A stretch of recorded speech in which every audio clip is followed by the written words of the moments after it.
나 자신의 감정, 기분을 깊이 분석해야 되는 겁니다. 자 보세요. 내가 지금 느끼는 감정, 이 기분, 이게 진짜 맞는 건지 살펴보라. 매 순간 깨어있지 않으면 한순간처럼 가룟유다처럼 엄청난 실수를 하는 겁니다.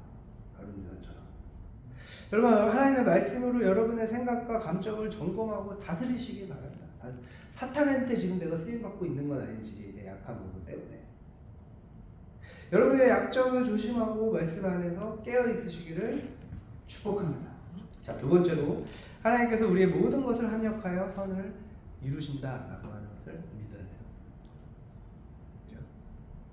이게 우리가 너무 많이 들은 얘기지만 이 가룟유다 얘기에 이게 너무나 분명하게 나와 있어요. 자, 가룟유다가 사탄의 유혹에 넘어가서 배반한 결과가 뭐였어요? 배반한 결과가 뭐였습니까? 결론적으로 말하면 하나님의 뜻과 예정을 이루는 것이었어요. 그죠? 사탄한테 쓰임받았죠? 악한 짓 했죠? 그러나 그 결과가 뭐였어요? 하나님의 뜻과 예정을 이루는 도구가 된 거예요. 예수님의 십자가는 우리의 구원을 위해서 절대적인 거였죠. 반드시 있어야 되는 일이었어요. 이미 성경에도 약속을 하셨고 또 수도 없이 약속이 됐었고 예수님 자신도 자신의 십자가를 지실 것에 대해서 계속해서 여러 번 제자들에게 진지하게 심각하게 말씀하셨습니다. 그냥 지나가면서 말씀하시지 않았어요. 정확하게 얘기하셨어요. 정확한 분위기에서. 그렇기 때문에 예수님께서 십자가를 지시는 것은 하나님의 뜻이었고 또 예정된 일이었습니다. 그런데 사탄이 이러한 예수님의 뜻을 이루는 도구가 된 거예요. 사도행전 4장 28절에는 당시 지도자들과 가룟유다가 한 것은 하나님의 예정을 이루는 것이었다. 이렇게 분명하게 고백합니다. 그러니까 하나님께서는 사람들의 헌신과 선을 사용하셔서 하나님의 목적과 뜻을 이루시기도 하지만 때때로 악을 사용해서도 하나님의 뜻과 목적을 이루시기도 하신다. 이게 성경에 계속 나와요. 계속 나옵니다. 계속 나와요. 여러분 생각나는 사람 딱 누구 있어요? 딱 생각나는 사람. 딱 떠오르는 사람이 있어야 돼요. 요셉. 형들이 시기하고 죽도에서 팔아 넘겼어요. 노예로 팔아 넘겼어요. 근데 그것 때문에 어떻게 됐어요?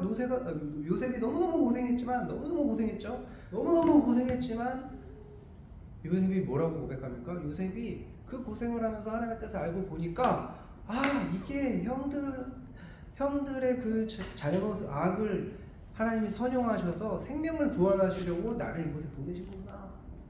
진짜 놀라운 깨우침을 얻었어요. 그래서 그거를 창세기 50장 20절에 형들에게 얘기합니다. 두려워하지 말라고 하면서. 그죠? 그러니까 이 형제들은 정말 악한 행동을 하고 동생을 팔아먹었어요. 시기심 질투 때문에. 아버지가 편애한다고. 얼마나 못돼 먹었습니까? 정말 악한 짓을 한 거예요. 그 당시에 노예가 얼마나 인간 취급 받았겠습니까? 얼마나 고생을 해서 감옥까지 갔어요. 그 당시에 감옥이 사람 사는 곳이었겠습니까? 완전히 사람이 살 수 없는 곳에서 고생을 했는데, 그런데 하나님께서는 그것을 선으로 바꾸셔서 사용하셔서 선으로 사용하셨다. 많은 사람의 생명을 구원하는 일에 쓰셨고, 또 그것을 통해서 이스라엘이라고 하는 이 나라가 세워지는 계기가 된 거예요. 왜? 애굽에 정착하면서 엄청난 배가를 했으니까 이스라엘 사람들에게. 그죠? 한 나라가 될 수 있는 인구가 된 거죠.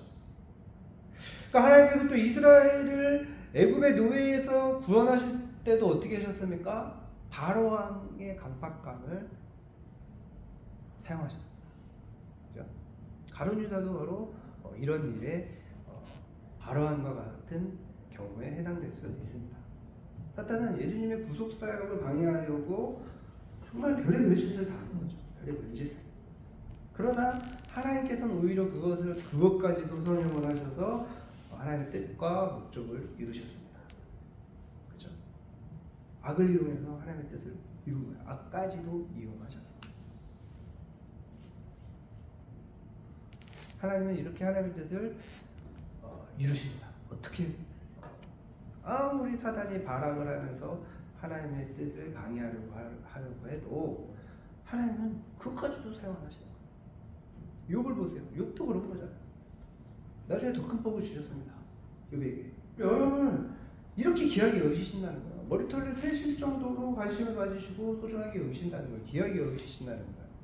여러분 이걸 평생에 새기세요. 평생에 힘들수록 더 새기세요. 하나님 허락하지 않으시면 참새 한 마리가 땅에 떨어진 것도 안 된다.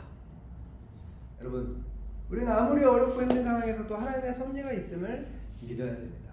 물론 우리는 하나님의 섭리를 다 알 수가 없죠. 그러나 한 가지 확신할 수 있는 것은 뭡니까? 하나님을 사랑하는 자는 모든 것이 어떻게 된다? 합력하여 선을 이룬다는 것입니다. 여러분 고통 가운데 있습니까? 고난 가운데 있습니까?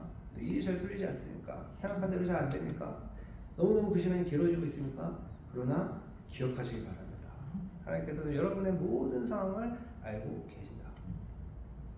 전능하신 하나님께서는 모든 것이 합력하여 선을 이루시는 분이시다.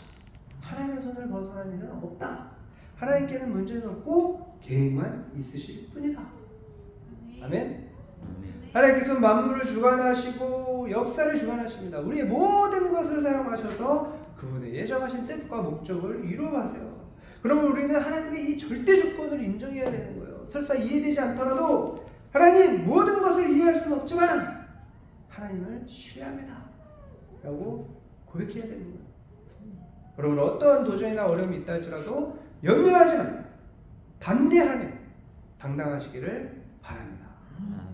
하나님께 지혜를 구하며 분별하시길 바랍니다. 분별해야 돼요. 지혜를 받아야 돼요. 가룟 유다처럼 부정적으로 기회를 잡는 것이 아니라 하나님께서 주신 놀라운 축복의 기회를 잡으시기를 바랍니다. 여러분의 약점을 알고 하나님의 도우심을 구하시기 바랍니다. 내 약점이 이겁니다. 하나님 도와주십시오. 말씀과 기도로 깨어있으시기 바랍니다. 계속 깨어있어야 돼요. 그냥 공부하듯이 하는 게 아니고 우리 묵상은 적용할 생각을 하는 거다. 우리는 지식을 쌓기 위해서 하는 게 아니에요. 행동하기 위해서 하는 거예요. 그러니까 실전적인 의미로 하는 거예요. 실전적인. 그리고 모든 것이 협력하여 선을 이루시는 하나님을 믿으시기를 바랍니다. 가룟 유다를 반면교사 삼아서 가룟 유다처럼 이렇게 예수를 팔고 부정적인 감사하지 못하는 그런 자가 아니라 이기적이고 악한 자가 아니라 또 누가 있습니까? 제자들이 11명이 됐잖아요.